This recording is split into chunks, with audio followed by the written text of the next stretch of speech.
Good evening, everyone. Welcome to the Orange County Funding Corporation meeting. It's Wednesday, June 21st, 2023, approximately 5:45 p.m.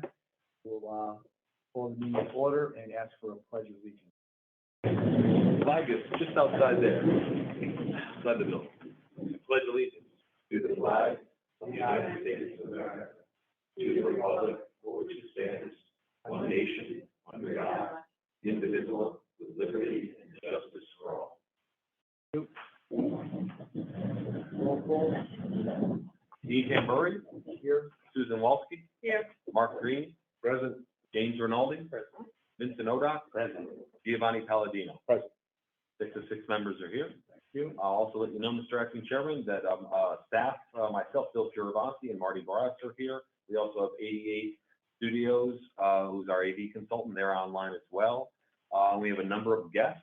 Mr. Chet Patel from OC Hospitality, Morris and Shelley from Royal Wine, Steve Gross, Director of Economic Development for Orange County, and Ms. Mary Beth Bianconi and Sadie Mathis from Delaware Engineering. The proof of notice is attached to the agenda, and we'll ask for approval of the minutes of May 17th, 2024 records. Questions? I've read the minutes. I'd like to make a motion to accept them. Thank you. Sue, second, Dr. Oda. Okay. All in favor? Aye. 6 ayes. And on to new business for the acceptance of the May financials. Yeah, if we could just give a Finance Committee report. Of course, we had our Finance Committee meeting prior to this one. Mr. Green, you want to give us a summary or what we talked about in OCFC? Yeah, so really, we didn't talk about much. Not a lot going on in the OCFC. Everything lined up as far as budget versus actuals. I would say, we had another 2 people, right, that paid as far as Correct. the small business loan during the COVID. And we only had to refund roughly our only payments were roughly $90 because 2 people paid us more when they'd already paid off their loan. So the only other major thing was the CD that's coming due. So we agreed to re-up that for another 3 months. And that is a CD of $1.5 million. So that'll be up for another 3 months. As the rumor on the street is that interest rates will be increased at least one more. We'll have an opportunity to vote on that investment a little bit later. So if I could just jump in, what we're covered, the Finance Committee voted to recommend approval of the May financials for OCFC. They also recommended approval of the May-June payables, as well as the COVID-19 Resiliency Loan Fund update. So they did recommend the approval of all those. Could we get a motion for the board to approve them? Unless there's, we'll make a motion and then any discussion. I'll make that motion. Any questions? Okay, I'll second it. Any questions? Questions on any of the financials? We did go through them at length in Finance Committee tables as well, but if anyone has questions, please feel free. Hearing none, I'll ask all in favor. Aye. Aye. Motion carries. And last item on there is the CD. You want to state it again, or you want to make a motion? Is that okay? Certainly.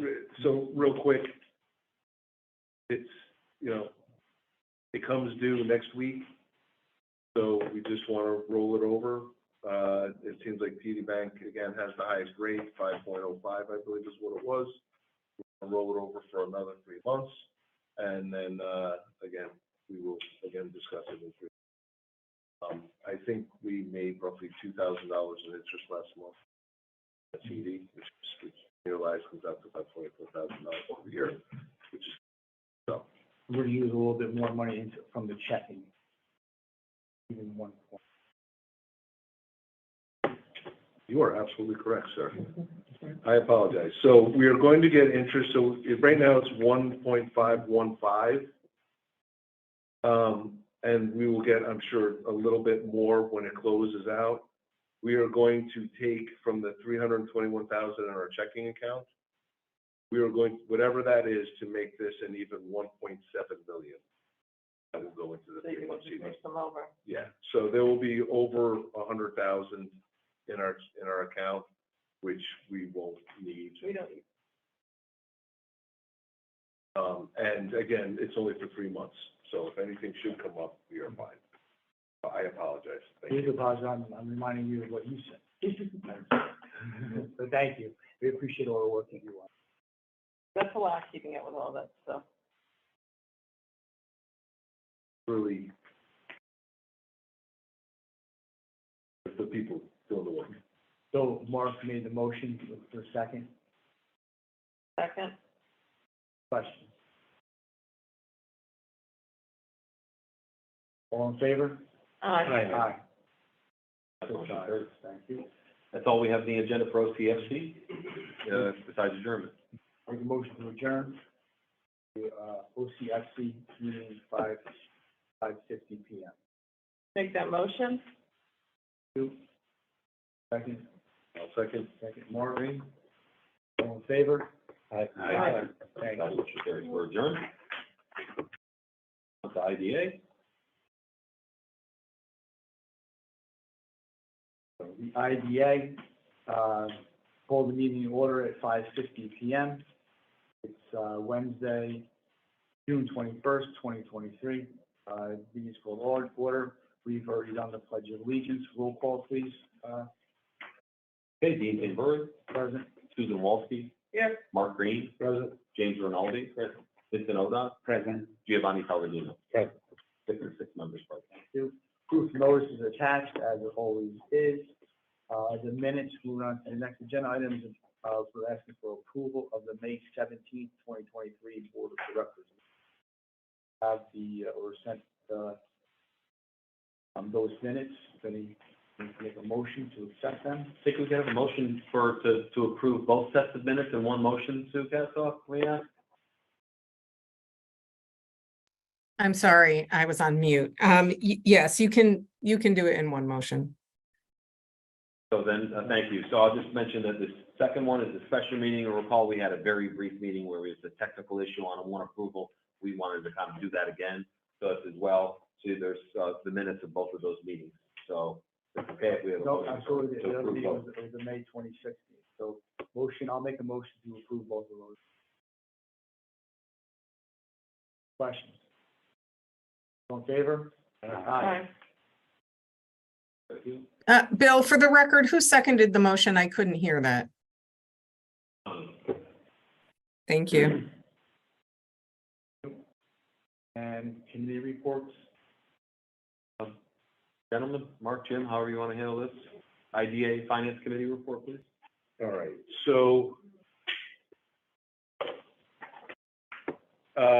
went through payables, much to my chagrin. I tried to call them out, and actually we paid less this month. I read the columns wrong, so thank you for the embarrassment. We talked about several different things. One was making a decision at some point, because we had to just re-up and pay for software for those COVID loans. And so we agreed that we would like to make a decision by this time next year, as far as what we'll do, because that's off to request $1,500. And at some point, are we beating a dead horse here? So that was one of the things that was an anomaly that came up. As far as we again already talked about this, the small business loans, and yeah. So I think the other major thing though is the CDs. Okay, and this is going to take a few seconds. So I don't know if you have them handy in front of you. I believe that's what, page 6. You want to do those now, or you want to do them at the end? We also have them under new business. You want to do the guest first? That would be great. First? Yes, you do Yeah, that. because Absolutely. that's That's really what we did. because that was a little long. Yeah. Yeah, and that will take a little while. Exactly. Love to respect our guests. All right. Well, thank you. And then, the Accelerator Committee, we're gonna make one motion to accept both those committees. And, in the Accelerator Committee, the committee, renewed and discussed leases for the 2 Warwick tenants, Scripted Fragrance and Farm Body, and agreed to continue managing the, Warwick Accelerator during the transition from outgoing to incoming town supervisors, and requested the board, consider extending the 2 leases until June 1st, 2024, until the town supervisor can ultimately manage the Warwick Accelerator site. I'll comment on those when we get to the Mhm. lease approval Okay. part of the agenda. Okay. So, I'll make a motion to accept both of those committee, meetings. Okay.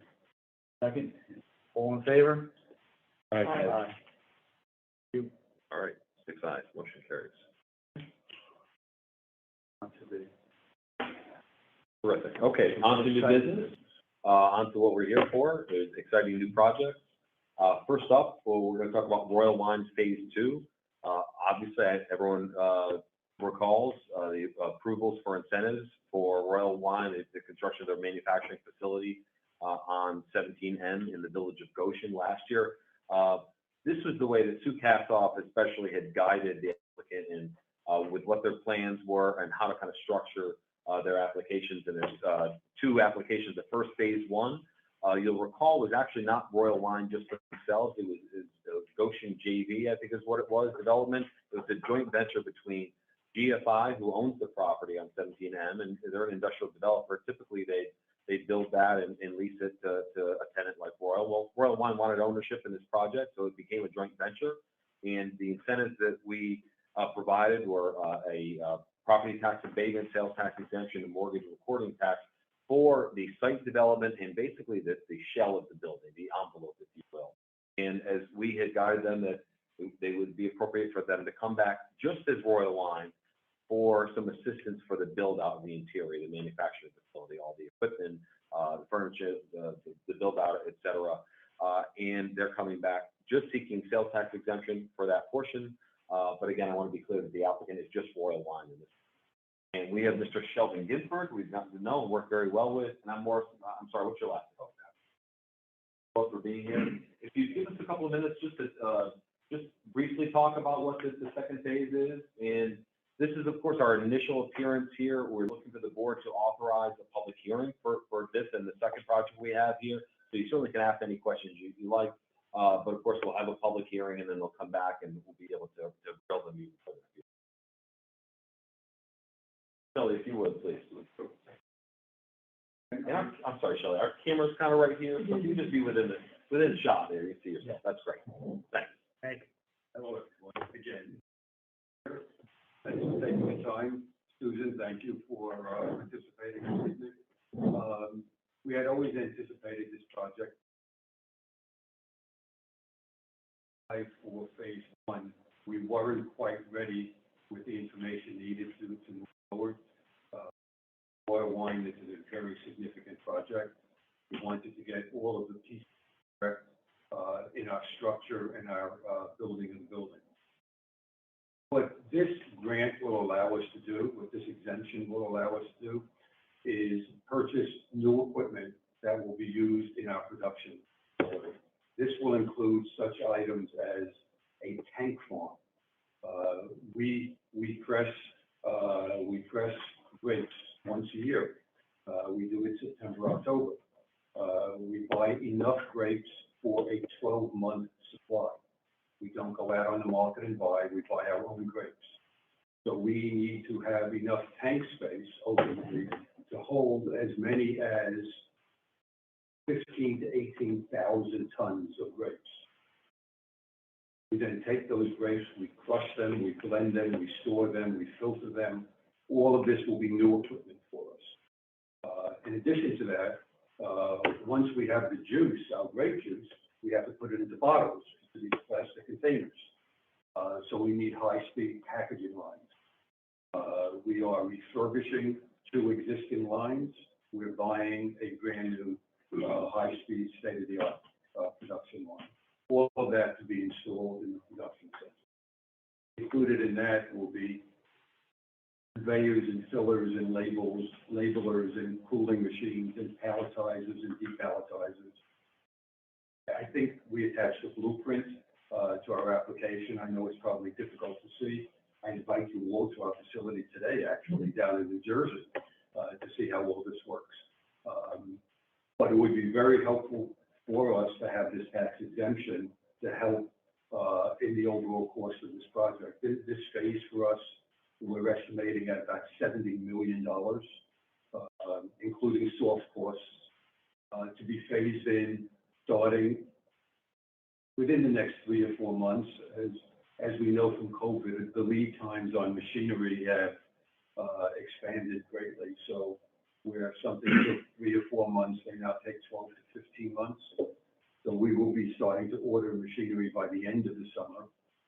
And this will extend 2 or 3 years even after we initially move into the facility. That's how broad the scope is. But we're excited to be here. We love Goshen. My workforce comes from this area. And we would love to continue to build out this state-of-the-art manufacturing facility as we initially anticipated for phase 1 application. If there are any questions of any sort, I'm delighted to try to respond to them. Well, I just know that you did discuss this in your first presentation, but this was the next phase. And you currently store in other locations, you had said. So are all the other locations in New Jersey, or the one that's where the other ones are from? The bottling facility, the packaging facility, are all in New Jersey, all in Bayonne. The facility we have today that crushes and stores the wine, actually in Ulster County. Okay. The idea is that facility is beyond state-of-the-art repair, which brings this project together for us. 100% of the workforce will be coming. Over time, 100% of the functionality of that facility will be. Shelley, would you say the bulk of the jobs come from New Jersey, they're being transferred from Bayonne, or being created from the operations in Goshen that will replace Bayonne? The interesting thing is that much of my workforce in this production area comes from this area. They commute every single day to New Jersey. They live in Muncie and Spring Valley. The grape juice that we manufacture has very specific rabbinical supervisions. We could only use certain types of workers in this facility come from this area. Today, they commute as much as 2.5 to 3 hours a day. They're thanking us for coming to Goshen. They gain 2 hours a day of personal time by us opening this facility. Very good. Any other questions? Yeah, I was wondering, without this help, the information presented to us now, without this help, is there any other source of help, any kind of, will the job continue? Will it continue without help from us? Is there any other alternative source of income? To be perfectly candid, we're moving forward. This project is full steam ahead.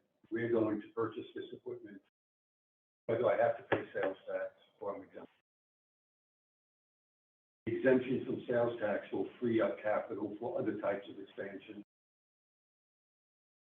It will lessen the capital burden that we have to use to build this facility, but we're committed to the project. Do you have an estimation yet of how many jobs it will take for the install on this? The short answer is no. It's a specialized type of installation. Every piece of equipment has to talk to each other. No, I understand that. I'm just hoping that you're going to be able to use local talent for the install. A lot of these specialty things we run into a little bit of sticky wickets with because it is so specialized, especially with robotics these days. Well, there is no anticipation of robotics in this phase. there are different types of equipment. I'll go granular for just a moment. Installing a tank, picture a large stainless steel tank. There's no doubt in my mind that within the 8 counties, there is a talent pool, skill set to install these tanks for. To install a high-speed bottling line may be a little bit more challenging. We will search it out. We will look for the right people. If they're all local people, we will 100% use the skill set in the 8 counties. That was my only concern.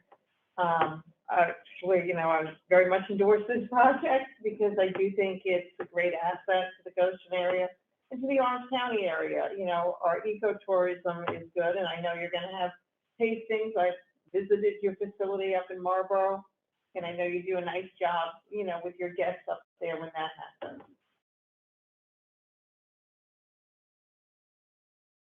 Other than. Bill, I'm sorry, Bill, I didn't mean to cut somebody off. Sorry. Can Mark continue, or do you need to comment before he does? No, I was just going to introduce the resolution. So, other than the transfer of people, do you foresee additional hirings? The short answer is yes, and I believe in our application, there's a spot that goes out 4 or 5 years, number of employment that we're committing to, that we will commit. Absolutely. And we will be hiring locally. That's our anticipation. Do you have any other monies coming from a different agency or anything for this phase? No. Okay.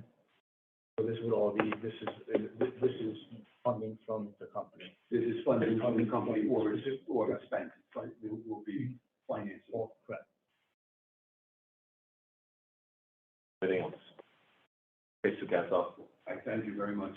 Thank you. Thank you. So in your agenda this evening is a resolution seeking the authorization of a public hearing. This is just an initial step. There are no benefits being provided. There is no approval of the undertaking of the second phase. It is simply a condition precedent to taking any further action. And so we're asking you to authorize the holding of a public hearing.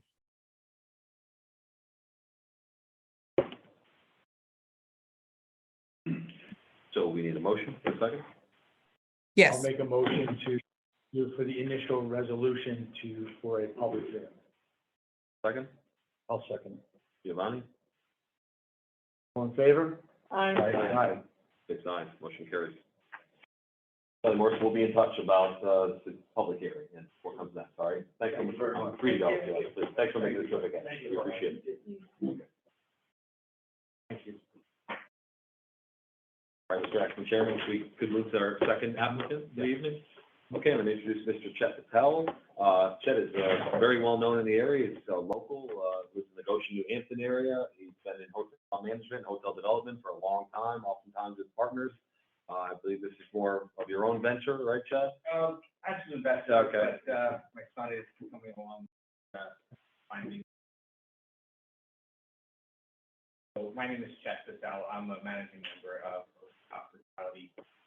Put an application for sales tax and project. Candlewood Suites Hotel that we're looking to build off of P Street, where on the street from the hospital where Quick Check is and the Holiday Inn Express, directly across the street from 101 room stay hotel. Talk to tourism or economic development or anybody in this area that will always tell you not enough hotel rooms. To an extent that is true. There's a certain niche within the hotel industry, a portion of it where there's a bit of a lacking. So that's why I came up with this brand. I've been in the business pretty much my whole life. I built the Home 2 Suites on 211. If you're familiar with next Cosmos, I started with that and get benefits from that for that project in 2015. Partner, I sold that property. a year and a half. Back to doing that. Any questions? That's a successful project. I will say that's generating a lot of sales tax for us right now in bed tax as well. So that has been a successful IDA project.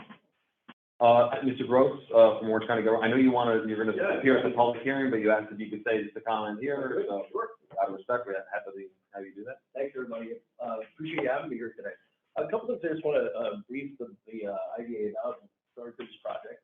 Hotels and hospitality, we all realize it's a thriving sector in our county. It really supports our tourism and hospitality in our county.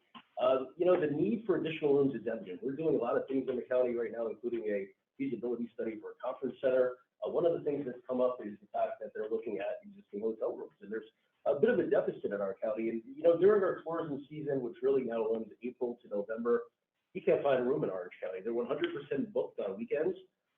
It's a result of Legoland, Angry Orchards, City Winery, all the great venues that we have in the county, but also events like this weekend, the New York Air Show happening this weekend, not only taking up the hotel rooms in Orange County, but Dutchess, neighboring counties as well. And sports tourism, it's a whole other factor that has really kicked up in the last few years. You know, Fowler Field in the town of Wallkill and Middletown School District is one of the biggest and best track and field tracks that's available for many sporting events. And the New York State Track and Field Championship was actually held in Wallkill last week. 7,000 to 8,000 people came to the town of Wallkill just for this event, filled up every hotel room, but also filled up every restaurant. And local businesses, Main Street's got the benefit from that. And, you know, all this creates additional economic activity, which results in jobs, not just in the tourism and hospitality sectors, but a lot of the spin-off support networks that help to keep these businesses afloat as well. And, you know, when we talk about hotel tax, Bill just mentioned that before, the county's generating over $6 million right now in revenue from out-of-towners, in essence, that are coming to Orange County to leave their money behind when they stay in our hotels to help us to continue to promote our tourism and hospitality efforts in our county. So, you know, it's a really good opportunity for the county. We really need these rooms because it doesn't just support tourism and hospitality. We're looking for the next phase, which is corporate activity, more corporate retreats and seminars here. And, you know, we're going to really need those rooms to make that happen as well. So appreciate your consideration of this project. Just want to also quick shout out to Bill. We've been working together for the past year plus in this role that I've been in. That Bill's been in, and a terrific partnership we have going here with economic development. The entire county economic development team is really swimming in the same line and really working together to make things happen. So appreciate everybody's efforts and time here. Happy to take any questions. Thanks, Steve. Appreciate that. Questions for Chet? Yeah, so what is the property made up of? Is there anything on this property? Nothing. So Vacant it's a vacant land. Yeah. And it's in the area of obviously other hotels. Yeah. What is your time frame for if everything? I'd like to start this summer. Okay. And it's a cyclical nature of the hotel business area, tourism. People come up in the summertime, so that's the best time to open. I want to get in the ground this summer, open next summer, so it's prime time. Yeah. And opening in the middle of December, and the opening doors in the week for months. So I'd like to get in the ground now to open it. Trying to visualize more where this is. You said it's on Main Street? So right where, you know where Golf Links Road? Where? Golf Links Road. Yes. So right around the corner from Golf, on East Main is the Quick Check. It's on New England, okay, by Golf over there. That's East Main. So Right. Met Park Road is the road that goes into Quick Check. You have to go on Met Park. Oh, Quick okay. Check. So you wouldn't go into Quick Check, you would just keep going straight. The Holiday Inn Express is right there.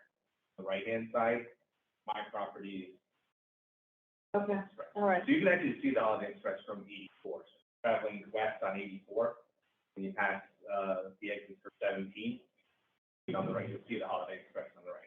Okay. Right on the highway. That was Joe Disselberger's property that Joe sold to Mark Devitt. Mark subsequently developed Holiday Express and sold that 2 years ago. Selling off and remaining parcels. So you already done the impact study and utility multiplier effect and all that already? So I've been in the hotel business my whole life. I rented my first room when I was 8 years old and watched my parents do it, and my mom was cleaning rooms, my dad was out fixing something. So I know the business. I grew up here. I owned the hotel. You know, my family owned the property in New Hampton for years. That's where I grew up. So I know the market. I know the hotel business pretty much inside and out. And having the property that I sold a year and a half ago, I knew what type of clientele we were getting there, knew the occupancies. So because of that, then I'm a local guy. I have 2 properties in Connecticut that I travel to. Rather, you know, I'm selling one of them, I just don't want to travel. I'd rather have something locally and home. It's So good. I live 3 miles from the It's good location for families, because they don't want to stay at Kalahari, and they want to go to both Kalahari and Legoland, so this gives them something in the middle. yeah. Oh, your approvals in place? Yes. In kind of like what you're saying there, like Legoland has apps they have to bring in outside the area. They can't even put them in their own hotel. They put them in others. What about, our hot button, what about building? Yourself, of course. So when I built the home too, majority of my subs were local, and I've gotten to be really good friends with them. So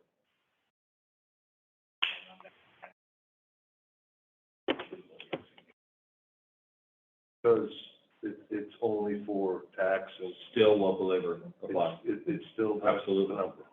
So that's something I think for the public or elected officials, others to keep in mind is that if Mr. Patel's seeking relief on property taxes, he can go get a 485B with no obligation whatsoever, certainly not tied to local labor. I assume he will. No reason he shouldn't do that. And there's nothing that guarantees that it will be built locally, but unless he gets IDA incentives. And construction is right up our no, ground. absolutely. I'm gonna as best as I can. Like I said, I'm local. A lot of my friends. I love construction. I'm in the hotel business, but I love construction. I have a lot.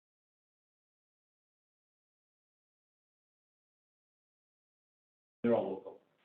So, you know, they're looking to work with me again. And again, this is an initial This resolution. is authorize a public hearing for the project, correct?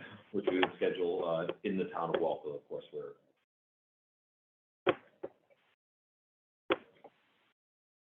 Good. Sue, back to you.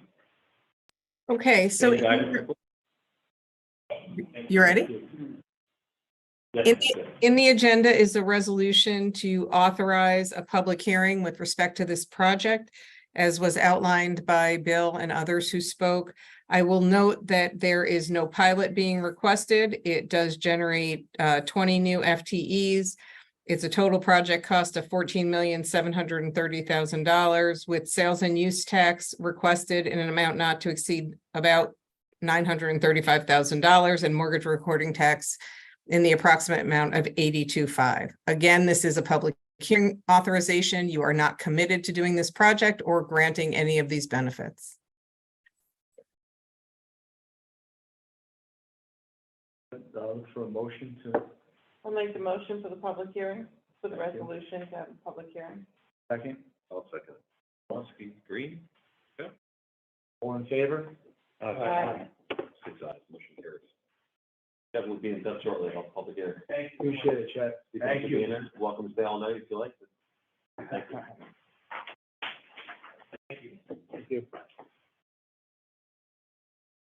Yes, our next item on the agenda is our shovel-ready update. So very exciting. Of course, we engaged Delaware Engineering last year, trying to assess what are the remaining developable sites around the county and then rank them and such, and with the eye toward perhaps making an investment, the IDA doing so, of increasing the readiness of the site for the kinds of projects that we're trying to bring here. They are ready, actually. So we have 2 portions of the presentation. There's some sensitive information that's going to be in there, and Delaware is going to report that in executive session. But there is a portion here that is suitable for the general public. And I'm going to introduce Mr. Sadie Mathis and Ms. Mary Beth Bianconi. You've seen Mary Beth before, she's here, and Sandy, I don't know that you've been here. I didn't think so. All right, so Mary Beth, I'm going to share my screen and put your presentation on here. And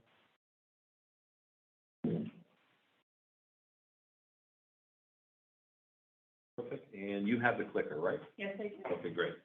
Where's yours? Wonderful. Good evening, everyone. As Bill said, my name is Mary Beth Bianconi. I'm a partner with Delaware Engineering. We have an office across the parking lot here down in the Goshen Music Hall. Please stop in sometime and see us. We are a civil engineering firm that assists communities with public infrastructure and other types of investments, and we do development studies as well in partnership with our economic development specialist, Sandy Mathis of Mathis Public Affairs. I'll just give you a tiny little go back in time to where we started this project, and then Sandy's really going to take this away and discuss the details of the work that was done. The IDA decided, and I think this was very wise, that the county is in need of creating additional shovel-ready sites. We're all aware that the county has seen a great deal of economic investment in the last several years. However, sites that are shovel-ready are starting to run on the slower side. And in addition to that, the nature of investment is shifting, and the interest in the county is shifting away from logistics and towards more of a technology-based and other type of commercial and industrial investment, in addition to the things that Gross was discussing regarding tourism and some of the other really strong areas of the county's economy, agriculture, and those kinds of things. So let's see what our next slide has on it here. So this is really Sandy's slide. I'll tell you in general what this project really did, and we'll get into some more details when we're in our executive session. The project had essentially three major elements to it. One element is an evaluation of the environmental setting here within the county. We looked at the entire county. We looked at every town, every village, all of the cities. It's a very, very vast area to evaluate. We looked at it from an environmental setting perspective in very broad strokes.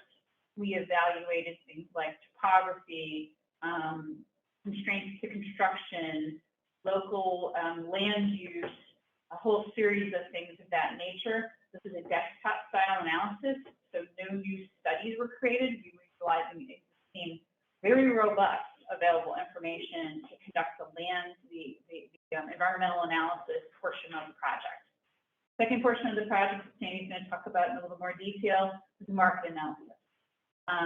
We can have all the shovel-ready sites in the world that we want, but if we have not created them with a mind to who is interested in investing in the county or who we want to try to attract to the county, we may have a mismatch between the type of sites we are creating and what the market will bear.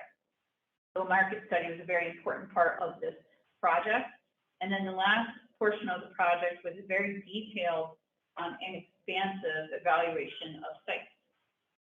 That evaluation, again, similar to the environmental portion of this project, was a desktop type analysis with heavy emphasis on field work. However, having said that, because this is a study at this phase in very early days, site owners were not contacted. There was no trespass on anyone's private property. All of the work was done from public right-of-way and with publicly available data. So with that, I think I will turn this over to Mathis, and to make them go, all you do is push the big button. That helps. Good evening, everybody. I have to tell you that the Delaware and myself, we have very strong relationships in this county. Been around here a long time, and reputation is something that's very important to us. We had a very strong desire to overperform on this project. Good position to have your consultant team in, quite frankly. There was no shortage of anything. It was way overdone, extensive extra effort, because our goal was to so overwhelm you, you'd have no idea what to do next. And I think we're going to accomplish that, unfortunately. But then it's the time to really dig in to the information and then the path to really a transformational change in how you do economic development in this county, what you're focusing on, the type of project, really more importantly, the type of jobs you'll contract here, salary levels, wages, wealth, keeping local talent, that kind of thing is what this is all about. I did not consider logistics or distribution in the sites I looked at. It was not important to me. I mean, you guys could do nothing and they'd be lined up at the door or warehouses. This is totally different kind of a job. So thank you for that opportunity. So first, let me just talk about the market study a little bit. An extensive analysis that once you dive into it, it should really provide you a very clear understanding of what type of projects and sectors New York State is attracting. They've done a good job in high tech. You know, SUNY Poly is an amazing, not national, international research and development facility that's the only one like it in the world, and it's in Belgium. So certainly in the U.S., nothing gets close, and only that one Belgian facility. Otherwise, any company that touches advanced electronics, semiconductor manufacturing, any of that, they are doing research and development in the capital district. Very important. So it's the sectors that are obvious. It's what the site needs are very clear. And then I'm going to really talk about regional partnerships. And, you know, whether it's a triangle of three regions and there's a manufacturing facility in the middle, your location is very good for various reasons, and that study will touch on that too. It touches, so let's, in this slide just talks about generally, and then the next slide is going to get to really tell you what the table of contents is. But this really, as Mary Beth said, really is what you need to connect to the, not only the type of sites, scale of the sites, and more importantly, what kind of infrastructure you need on the site. And I'm not talking just water and sewer. When I say infrastructure, it's water, sewer, electric, natural gas, and even more importantly, sometimes fiber, kind of broadband. So you really need to connect the use and the demands of that sector to what kind of sites you want. So you have decisions to make, but you're going to get a lot of information to really decide your priorities, and then you really attack the opportunity. So the process and evaluation of the opportunities is really a big picture of this study. So a mixture of multiple sources of information, opinions, and experience. This isn't just me driving on your beautiful back roads, of which I drove on for the last 6 months. Right? I bet it was a mellow winter, snow-wise. But it's professionals from real estate, from these sectors, site selectors, experts across the board. I gathered a lot of opinions, did a lot of research, and brought that all together to create that market study. It connects the economic development opportunities to the site talk. So it's the value of the shovel-ready site, and then it's linkage to the quality infrastructure, as I said. So we'll get into that in a lot of detail in that document. And specific sectors in great detail are identified and what their site needs are. The highlights of the value, it really highlights the value of educational New York State and regional relations. So this is specific colleges. So it's just not, and quite frankly, it's an area you're weak in. You know, you don't have that big RPI research university. You don't have SUNY Poly. You don't have a union. You don't, but there's others that you can build relations, like a SUNY Binghamton, which is amazing to work with. So, and also you have a great community college with really dynamic leadership with Dr. Young. It's also her making relationships with community colleges that are really leaders in this, like Mohawk, which is working very closely with Global. So I really outlined in this study what are some logical partnerships that are important, because the state particularly will love to see you ask for money if it's 2 or 3 regions together with a regional strategy, not a local strategy. And believe me, there's enough for everybody. So it's a mindset of let's put our best foot forward, let's get dynamic sites, let's get ready, and then, because it's the end user that ultimately decides where they're going to go. You can't make them go to Orange County. You just want to make it as attractive and as nice a fit as possible. So also, we want to highlight the amazing New York State resources and partnerships. And that starts with, as I mentioned, SUNY Poly and the resources there. And I actually brought up your team from the partnership actually did a visit and met some people. And we're talking now after this, but I'd love to get the IDA, Bill, the board, really come up, because you want to talk, and they'll give you a tour of the facility, and you really are amazed at the capabilities and what's happening up there. Billions of dollars of investment. It's crazy, but it's put New York in a perfect place. The other factors that are touched on in this is, you know, when I started doing economic development, it was all about what's the deal, what's the money, the incentives, and the site had to be shovel ready, or else you weren't getting.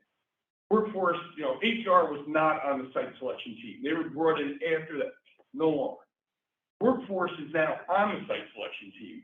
They have to buy into a site. So you have to really be able to talk about your workforce development and a pipeline that is starting at the middle school level for not degrees, but skills companies are looking for. A lot of times they're just certifications for certain skills, but that you really need to have a strategy and be able to answer those questions when you are marketing. And then lastly, quality of life does matter, and that really touches on it, because everybody says, oh, our quality of life is fantastic here. Well, it is here.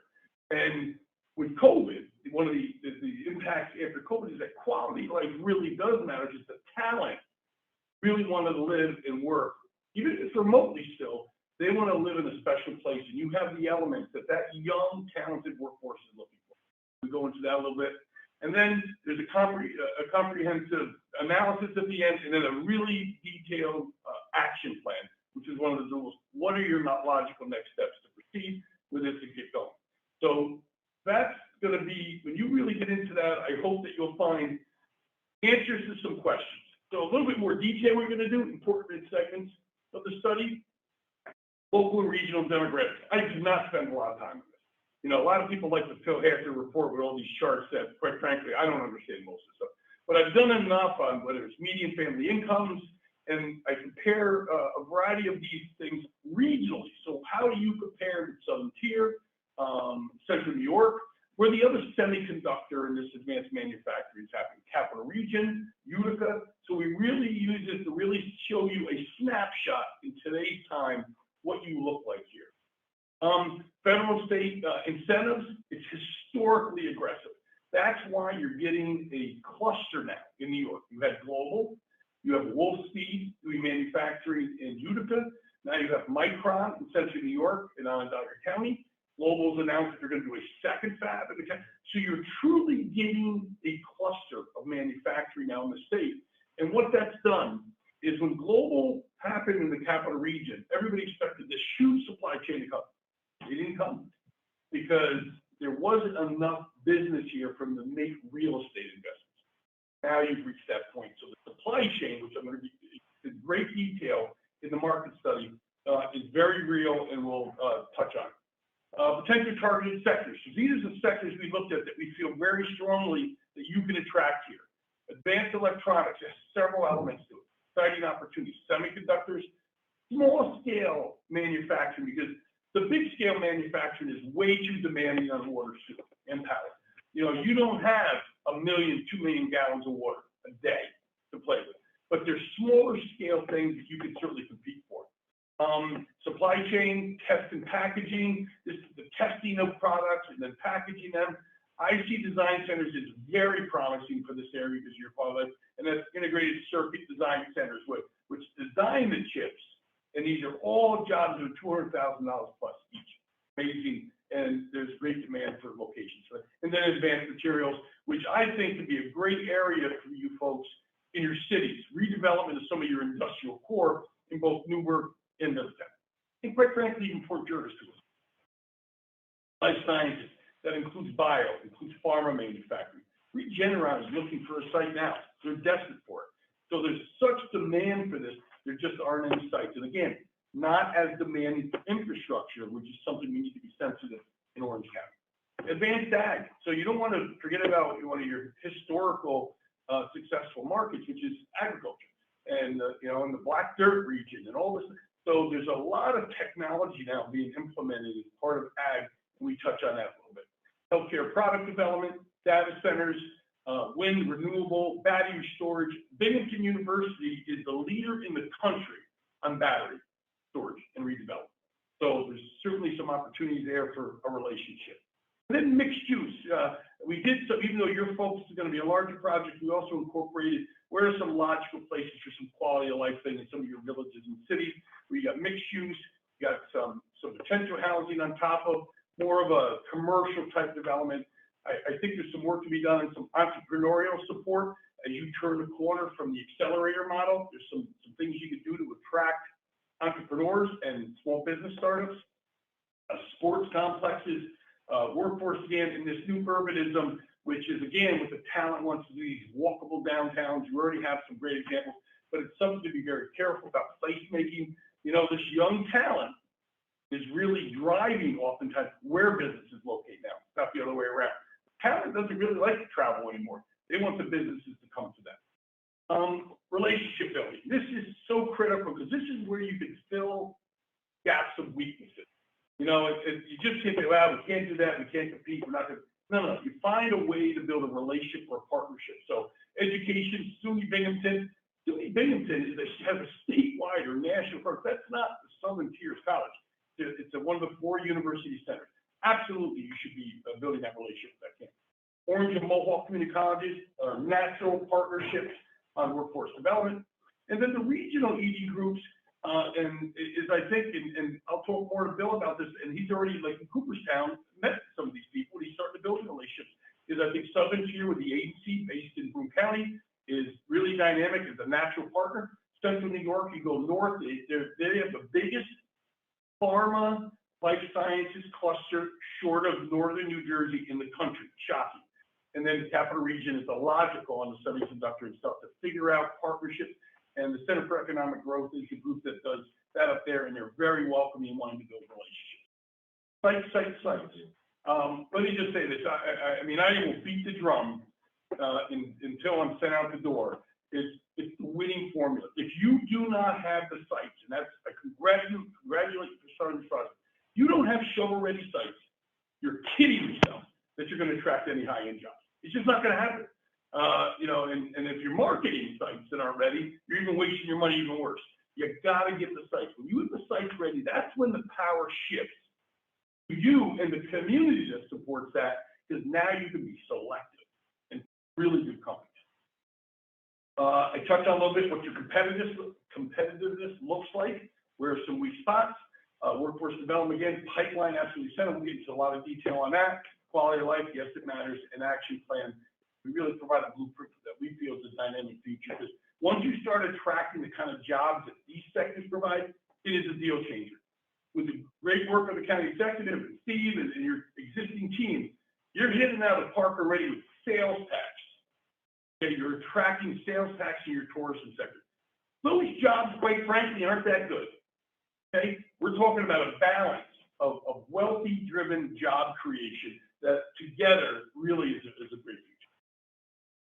So that's what that wonderful study is going to just overwhelm you with great information and detail. So, you know, you commissioned the study, you know, that was your first step. Site evaluations, you're going to hear next. But then you move to picking your sites and your structure and getting that ready. You make sure the infrastructure connects to what your strategy is, to the sector, and that's how you end up with high-end economic development. I read it as if it's simple. Okay, it's hard. Okay? It's not simple. It's hard. It's time-consuming. It requires an investment. But once you get there, boy, is it wonderful. I mean, they show up at your door. It's amazing. So it's a marathon process to achieve significant success. It's driven by site quality and predictability, connected to target sector need, and you spend real time reading and understanding the important connections in the study and with the real estate. It will become very clear to you what your next steps are, but then it's grinding through and making that. So the next wonderful thing, which was, let's take a look at the sites. So this is what I want to really emphasize overperforming. So we started the process mid-December. I believe we're on target to deliver what was supposed to be in June. I didn't realize it was going to consume my life as it did. But we started, so it starts with a master list, and we broke it into 3 categories. greenfield of 50 acres or more, but we also did clusters. So what that means is, if I found a 75-acre parcel, it's up on the GIS, which at the Commonwealth of the county, the investment is outstanding, your GIS system. Most counties are not. Very good, easy to follow. You get ownership, you find out what it is, you really see it well. I would try to get to 200, 300, 400 acre sites as a cluster if there was adjacent lots that made that happen. So you'll hear me say clusters. Well, they're sites. They're all sites, but some are clusters, most are clusters, and then you have individual sites. It can be just a one parcel site. And then the number of parcels, because clusters could have a cluster could have 2 parcels, or it could have 8 parcels. It depends on where it is. But there's 50 acres or more. That was the cutoff for the scale that I thought you folks would know. Then urban, we don't want to leave our villages out or our cities, because they're not going to be 50-acre things. So less than 50 acres, we looked at urban lots and village lots of value. Again, we did clusters and we did individual lots. But that could be a 10-acre, 15-acre, that could still do nice projects if the company that's looking wants something walkable, wants to be in a more village setting. Key is having an array of site options that whenever somebody asks you, say, do you have something like this? You do. Because nothing tortures you more as an economic developer if somebody wants to come to your community and you do not have a site for them. I'll let you do that, so you don't want to do that. Then we looked at some buildings for redevelopment, building that's maybe a little run down, needs some money, or quite frankly, maybe the site's really great, the building stinks. What can you do to repurpose it? We've looked at it. In every phase I'm going to talk to you about, they're broken down in those 3 categories. So again, we have a master plan, and let me just give you some numbers to get started with that. So greenfields, we started that process with 122 sites, which involved 410 parcels. And I would tell you that I visited every parcel between 3 and 4 times throughout these 6 months because I kept forgetting what they look like. So I kept having to go back. If I wanted to look at slopes or wetlands or where the power, I'd go back and do that because every one of those was scored. Okay, so what you do is you have a score sheet. These are what I scored on, 1 to 10, regional significance, size of it. So like the size, we say, what do you mean size? So it might be 50 to 75 acres gets 2 points.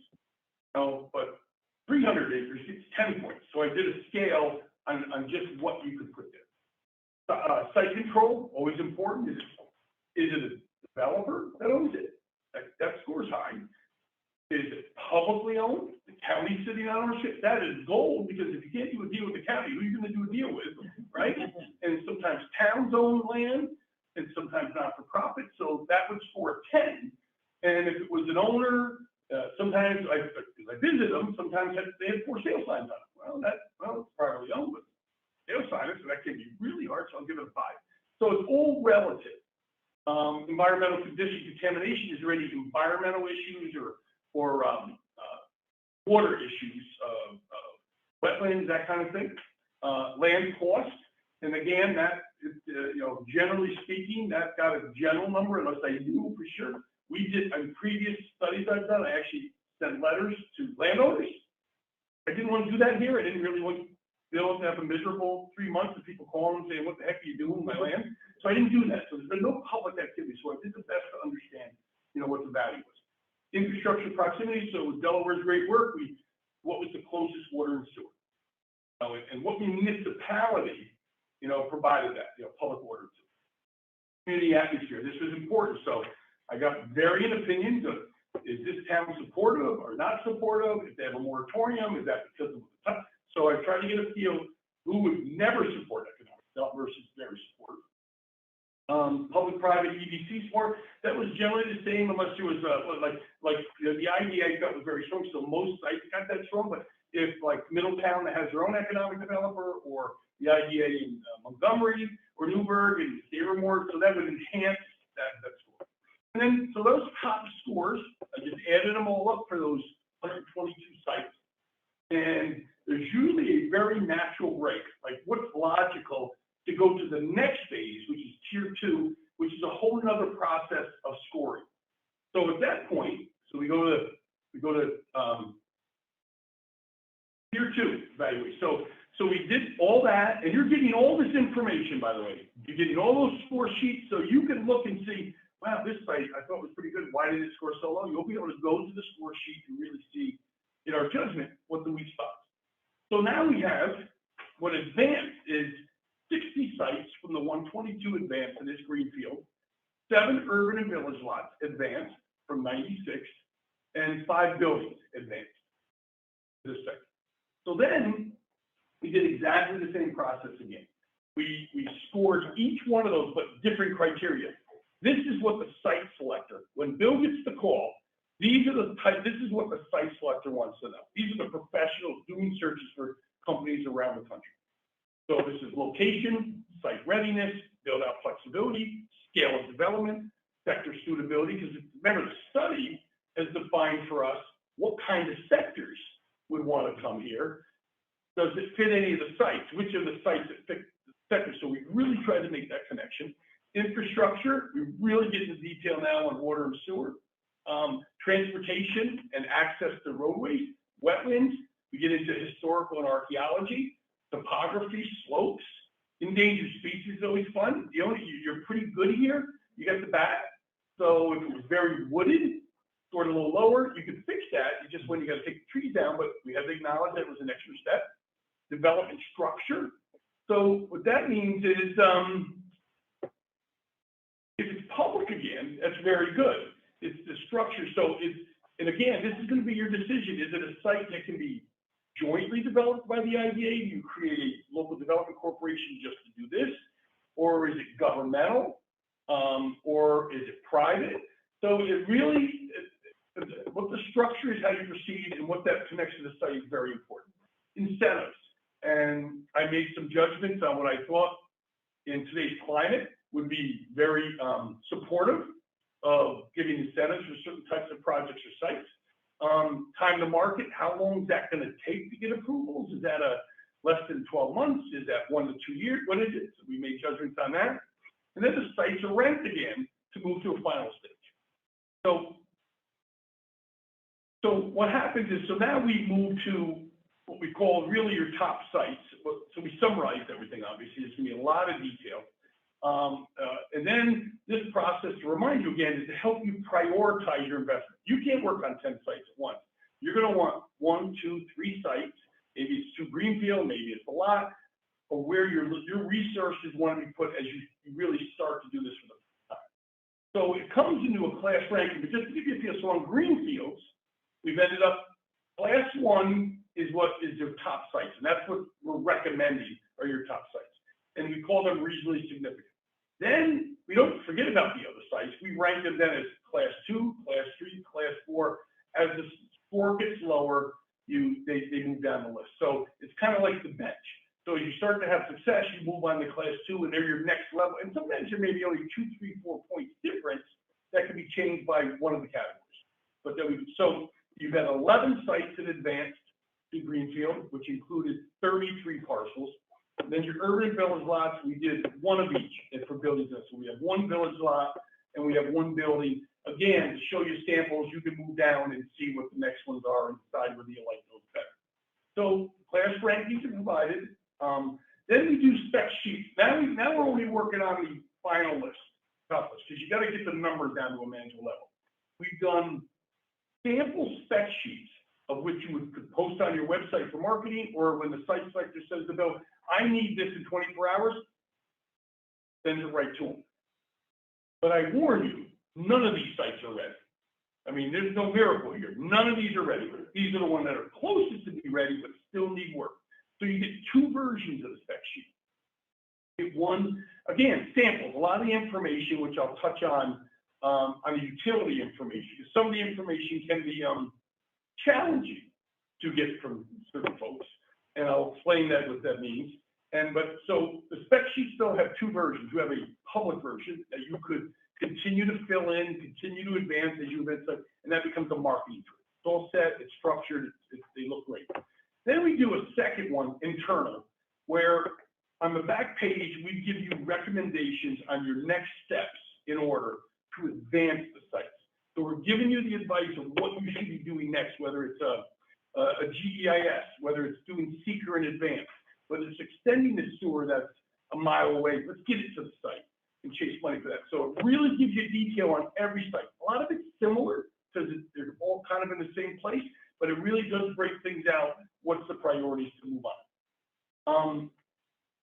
And then internal, so that again should be a tool, but also at the end of this is very detailed next steps for you overall as an organization and what we recommend that you do from successful groups that have done it. And again, you're not looking at 54, 55 counties doing this in New York. You maybe have 10 counties in this state right now that are doing anything with site development that will put them in a position for this. So the competition is weak. You know, there's some really good ones, but there's probably 40 to 45 counties in this state right now that will never get a deal with any. It will just never happen. So we hope you're one of them that can be very successful.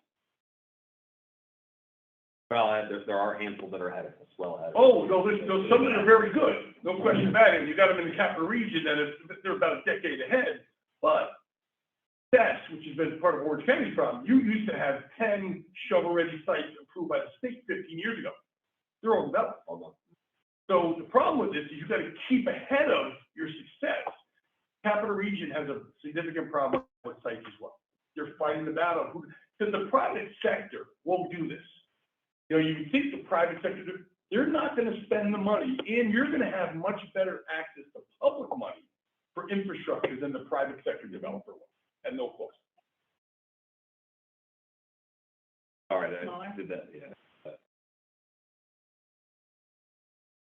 So, final report, and this is Delaware's game. They put together a wonderful final report, but I just want to emphasize what you're going to be getting. So, you're getting all the details on the real estate process. You're getting all the score sheets, and you're getting the criteria. We wanted you to really see what the scores broke down and what it really represented. So you're going to get everything that we've used for this entire process. About 600 pages, just so you know. We have it in the binder. It shouldn't be that hard to find it. So what you're going to get is you're going to obviously get the market study, which I think is about 40 pages, and most of that is substantive stuff, not a lot of charts. Really good stuff. Then you're going to get the entire process, which is that 600 pages from the master list right on through to the spec sheets. Then we're giving you a binder that takes the score sheets out, we just have samples, and that's about 1/3 of it, and that's in a binder with tabs leading off the content, so you can really find everything you need relatively quickly. And then if you need to go to a score sheet, you got to go to the bigger document. You're getting really the report, you're getting the market study, you're getting the big analysis of everything, and then you're getting a very user-friendly binder as well. Detailed next steps will be provided both in the market study and the real estate analysis. So some things, and then I got a couple things I just wanted to just big picture mention to you, kind of like lessons learned. We have a moratorium problem that's only getting worse. The moratoriums are on big boxes. What I have found is as you talk about different kinds of projects, the community have moratoriums, it's a different discussion. So I would not eliminate any sites because it's in a community moratorium. You start talking about these types of projects, these kinds of jobs, which are going to be substantially larger investments in real estate and equipment. It's a project like a distribution center, 1 million square foot, that costs a lot of money. But you build a 500,000 square foot or 250,000 square foot manufacturing facility, you'll be very happy with the ratables, the communities will be happy, but it won't impact traffic like they're concerned about. And it drives that tax revenue that they still very much need and want, but it's the quality of the jobs and the quality of the company. And then the utilities, which I'll save my comments for executive session on that as it connects to your negotiations with private owners and what that all means. And then think about retail, your retail in walk-in. And think about what's happening nationally in retail. I think a proactive discussion with the ownership of these retailers to talk about a redevelopment strategy. These sites have unbelievable infrastructure. They have great highway access. You have population all around them. I think there's a discussion about a redevelopment for a different use that I would be proactive and initiate, and they may welcome the lifeline. Where it's headed.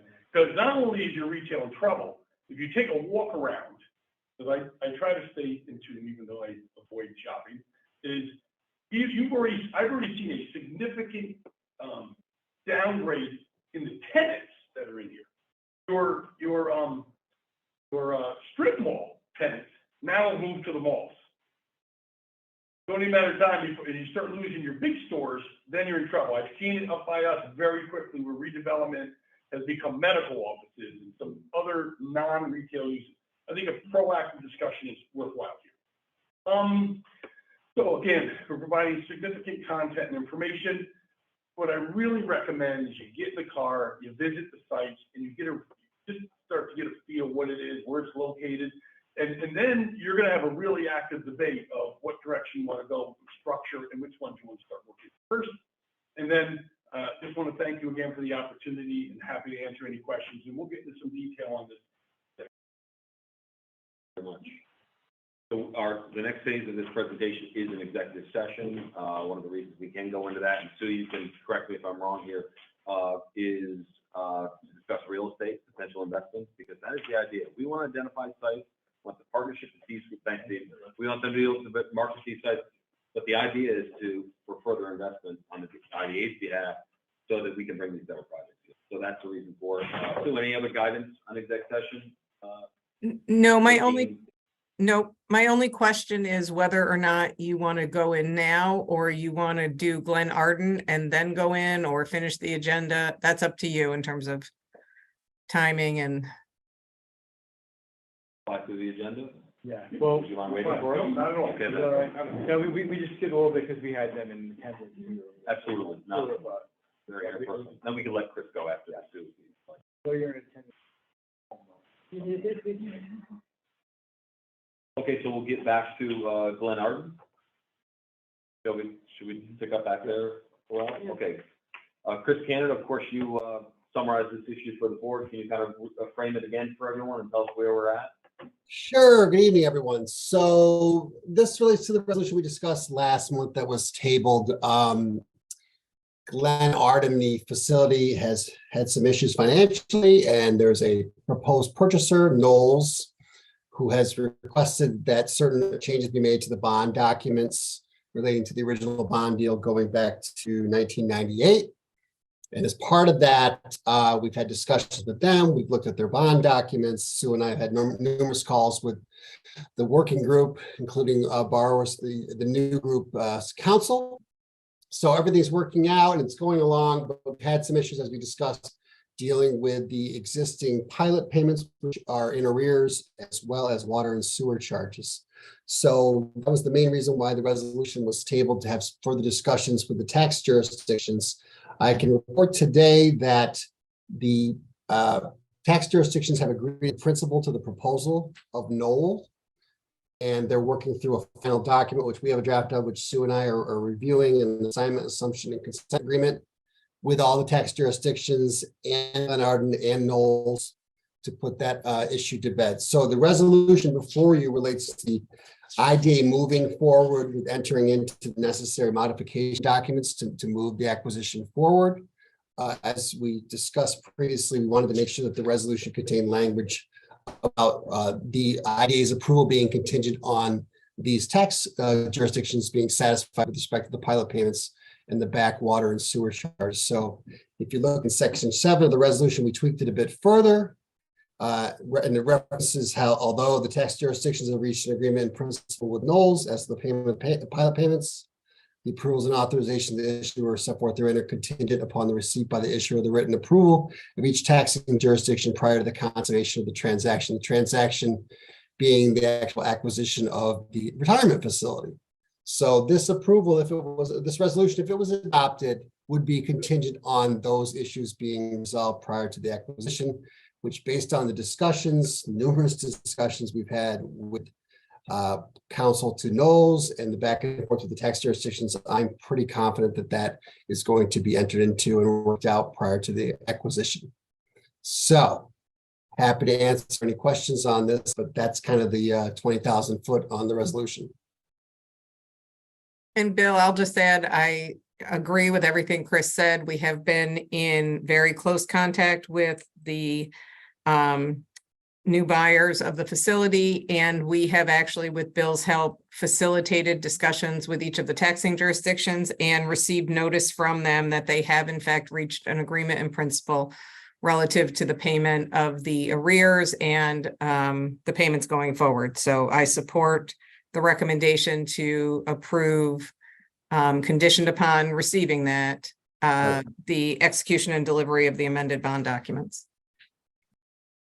I'll just add that I just made the extra effort to personally call each of the taxing jurisdictions, the village, the town, and the school to make sure that they were on the same page and everyone was good with it, and they did confirm they were. So we have everyone in agreement here to move forward. Of course, they would want to be, because if not, then this facility may default or.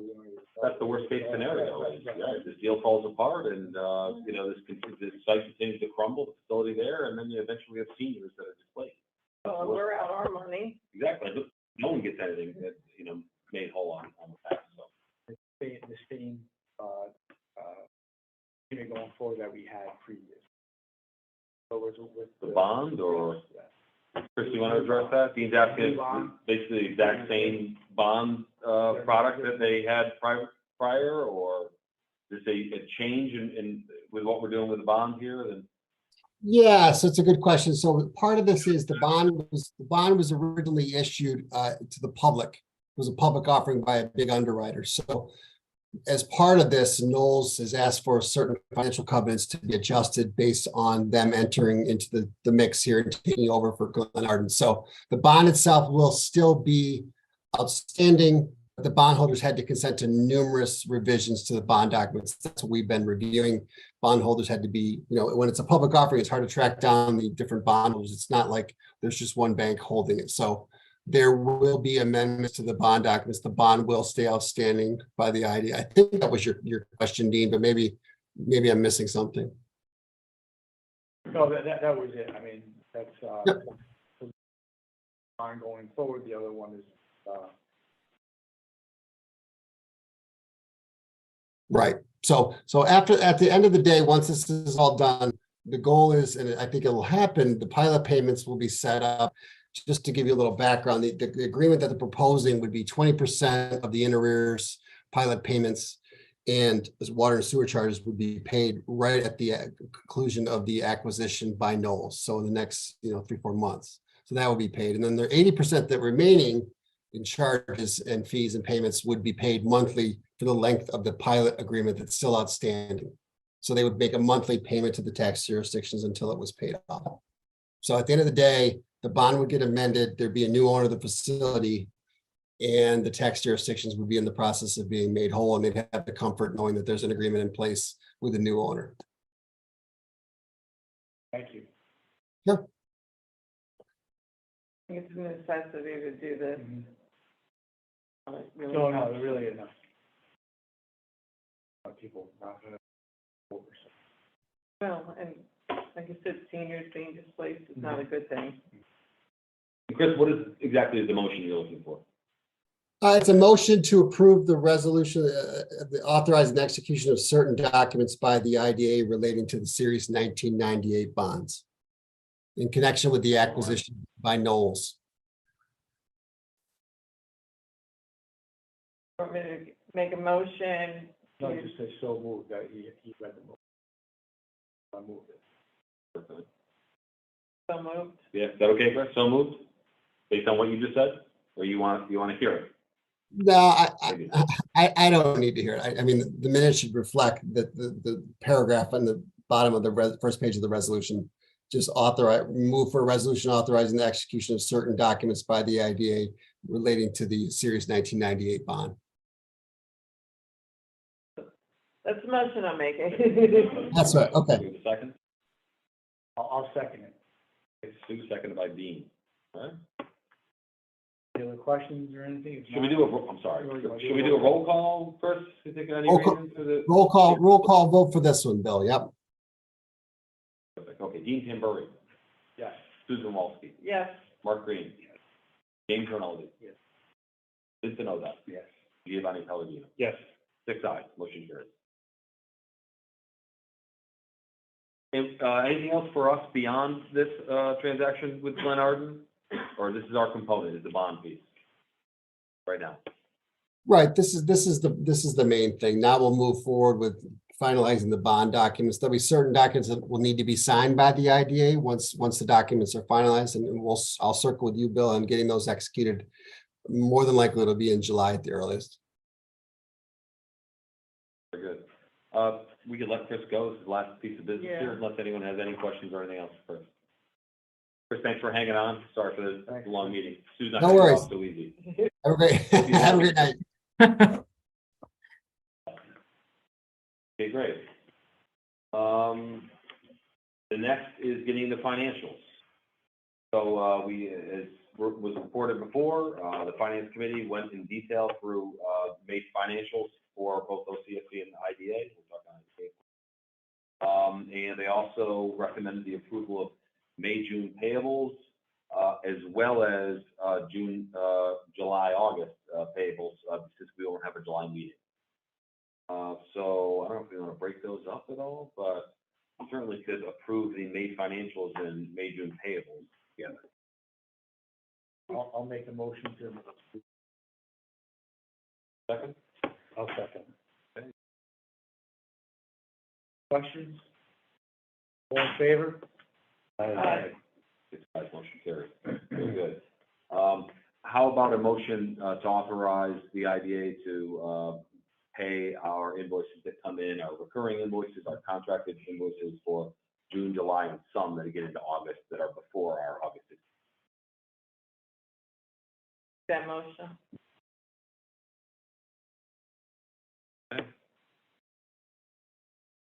Any questions?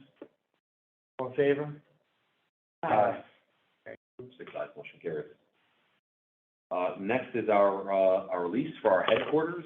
I won't go too far into this one since we still have other items, but you all know the saga that we've been through. Now we're back at 4 Crowdy Lane and looking to renew for 3 years there. It really ended up being, I think, an attractive deal based upon everything else we looked at. We still have extra square footage that they're going to take back when they need it.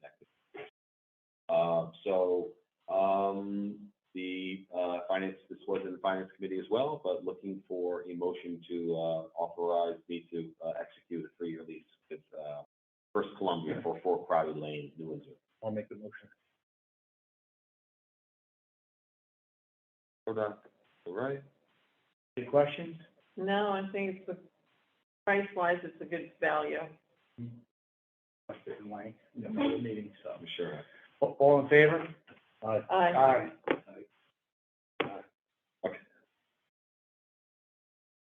Okay, CDs. Agree. Now, CDs for IDA. Where are we? All right. I'm gonna go quick like a bunny. Page 6, I believe it is. For 29. Is it 29 on yours? It would be 6 on the finance committee agenda. All right, but in 29. the main packet, it is 29. 29. Thank All right. So, everyone ready? you. So, yes. Ready? Ready, All right. you're late on me. I know, that's why. So, the very first one is coming due next week. Yep. You'll notice it has 3.031. What we're gonna do is we'll take off whatever is off the top. We're gonna reinvest exactly $3 million in another 3-month TD Bank at 5.05%. Okay, so that extra money is gonna go into the checking account below, which is at 1,000,045. You all see that? Sorry. Okay, so just keep that in mind. Next one, also coming due in a week. It is a 6-month. That $3 million, I'm sure will have other residual money in it. That other residual money goes into that checking account below. So exactly $3 million will be converted over to another 6-month at TD Bank because they give us the highest rate. I want to say 5.15%. That's the only thing I want to question is, do you want to specify? Because we'll get the brand new rates tomorrow, and someone could be If higher. someone is higher than Beat the highest rate. absolutely. The next one, the third one, does not come due until next February, so we don't talk about that one. The next one, it comes due, again, in May of 2024, so we're not talking about that one. That leads us to the last two. July 13th, that Middletown one comes due. When it comes due, that is going into the savings. Okay, that 400,000 will go into the savings for a day or two. And then we have one that's coming due tomorrow, Lakeland, that roughly 250 plus, whatever dollars come tomorrow, will also go into the savings. So if you do a quick math, the 403, the 250, the residual of that 3 million, so roughly 32,000, blah, blah, blah. We should have roughly $1.7, $1.8 million in our checking account. We are going to take 1.25 million of that on February 14th. I'm sorry, July 14th. July 14th. We are going to put that in a 6-month at the best rate we can get that is not TD Bank.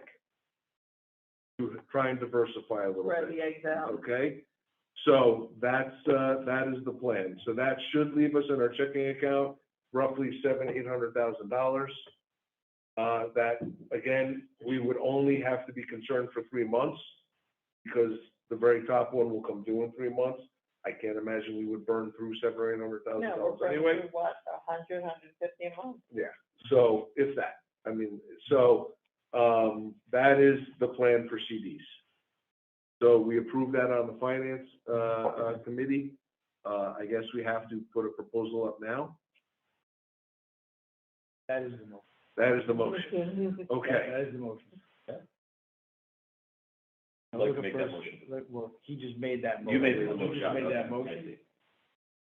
I'm gonna repeat all that. We have that. We just working on the finance as well, and we're looking for a second, for Mark's motion. I'll second. Thank you. Any questions? Then I will ask for, move the motion. All in favor? Aye. Aye. Thanks, Motion carries. Thank you. Again, thank you, Mark, for all that. All that work. Mark, I'm gonna come back to you again. Next one is checking accounts. We've received a proposal from TD Bank again, which is part of why Mark's saying we need to make sure we diversify a little bit. They aggressively wanted to handle our checking accounts for OCFC and idea right now that we Chase Bank. My interest in moving is really more relationship and service. We just don't have his personal service right now, and service we have gotten from TD, starting with CDs and over this issue, very accessible. They're right down the hill. They actually would have been next door if we ended up at 555 Hudson Valley Avenue. But there are other factors. There's fees, other things that we talked about. So can I kick it back to you, Mark, for where the discussion went?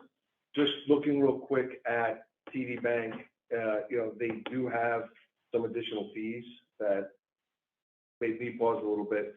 So what we were going to do is we came up with a plan. Bill is going to go back, try to negotiate with TD Bank, use us as the bad guy, Bill is the good guy, and Chase doesn't charge us for some of these. How come you're charging us? And can you eliminate some of these? And then we will be able to make a final decision in August when they come back, and hopefully they acquiesce. Yeah, TD, I do know, is making a concerted push for these type of accounts, municipal accounts and stuff like that. That maybe we have some leverage too. No, they are trying to outservice the big guys. So maybe they'll give us back, but that's where we are there. So there's really nothing to decide right now. But We agreed, I'll provide this information to you, even in the interim. We're not gonna wait till August to share that information, but we'll officially look for your approval. The direction we go in August. That's that item. Next is New York State pension, and I don't know if we want to go into too much discussion because we're going to end up bumping this to August as well. More research to do, but I will just tell you in general, it's something I've been looking into for a while. I've been told from other IDAs, did you know you can participate in the New York State pension? Right now, we don't have any retirement contribution at all, so it's really not a great HR situation. I would like to clean up those aspects.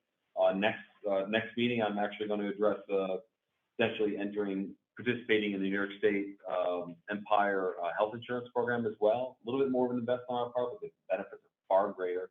But as far as pension, something we're looking into, it's just a little complicated. There's an initial investment for us to make. What would it cost each year based upon the 3 employees here to contribute for them? but then there's kind of a true up going back to the start date for each of us, Marty, myself, and Kelly goes back to 09. So there's a considerable investment to be made to make sure that everyone's pension goes back to the start date of the IDA. So again, we discussed it at length. We're going to do a little bit more research and something we expect to come back to. And then the last item on here was live stream service. I'm gonna make that decision. I don't need the way we looked at it, like I mentioned with contract or anything. I don't think I need board approval. I'm gonna take one last look at it and talking with the staff, and I'm gonna report to the board where we're going. Don't need board approval for the scope of the procurement. So you'll be providing more information on them? I will, absolutely. It's who's doing this. Certainly, we're just taking another look at it. 88, who's done quite well performing this service for us. They've given us an updated proposal, and we've had someone else that's reached out to us over the last few months. So we decided to take a look at it. But we're going to do the final analysis. I'm going to share that with the board. Okay. Thank you. That's the remainder of our agenda.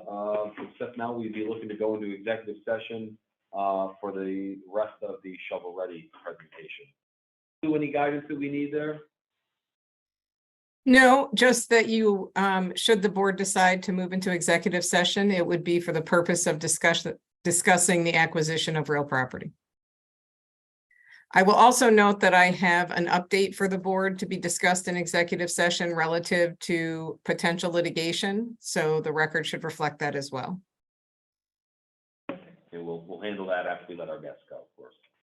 So great. So we need a motion to go to executive session to discuss real property? I'm gonna make that motion.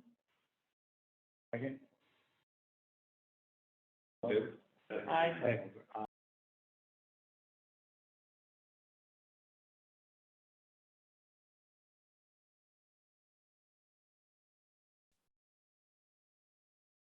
Yeah. Correct. Thank you.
Thank you. Welcome back, everybody, to the IDA meeting. It's 7:55. Came out of the executive session, and our attorney will like to address us. Good evening, everyone. So as we discussed, there is certain potential litigation going on involving the IDA and the board. I'm seeking the board's authority to negotiate a settlement at parameters discussed in executive session and giving the chair the authority to negotiate that on behalf of the board and to execute any necessary documents. Just because we don't have a chair, I just wanted to amend that to acting chair. Acting chair, yes. Thank you. Take the motion for that. Second, I'll second that motion. any further discussion? All in favor? Aye. Thank you. Thank you, Sue. Thank you, guys. I hope you have a nice summer. Yes, you too. Yes. Thank Enjoy you. next month. And we just need a motion to adjourn. Motion to Second, adjourn. second, Mark, all in favor? Mark. Aye.